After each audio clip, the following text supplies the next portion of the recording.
I've been on a journey going from the book of Genesis all the way to the book of Revelations, endeavoring to answer the question, is God controlling everything? Today I want to read Genesis 50, verse 20 to you.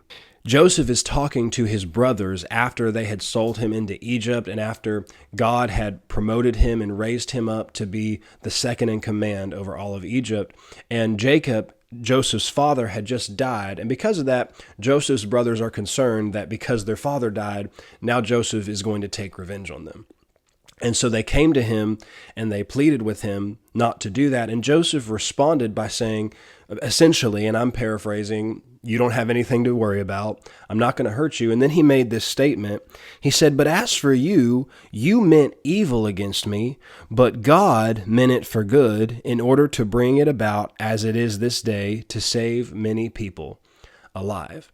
Now, many people would take this verse and use it to support the idea that God is involved in everything that's happening, and even the evil that people do, God is actually involved in it. He's ordained it because he's making it work out as a part of his plan and his purpose.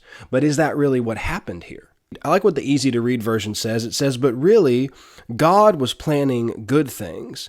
God's plan was to use me to save the lives of many people, and that is what happened. In Romans 8:28, the Bible tells us that God makes all things work together for the good of those who love him and who are called according to his purposes. Now, many people have translated that as God is making everything work out everywhere for everybody's good. And that is not what the scriptures say.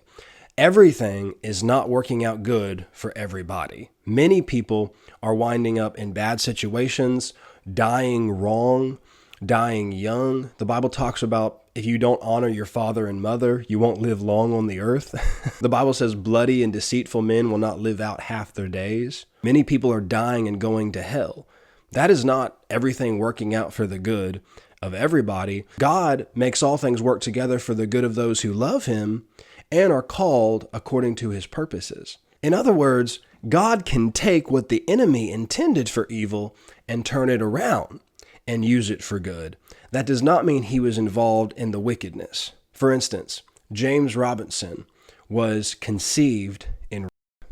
And look what the Lord has done in the life of James Robinson. In fact, my mother was born again under the ministry of James Robinson. Now, we can see very clearly that God took what the enemy meant for evil, a pregnancy conceived in a wicked action, and he turned it around and used it for his good and for his glory. That does not mean God influenced the evil action.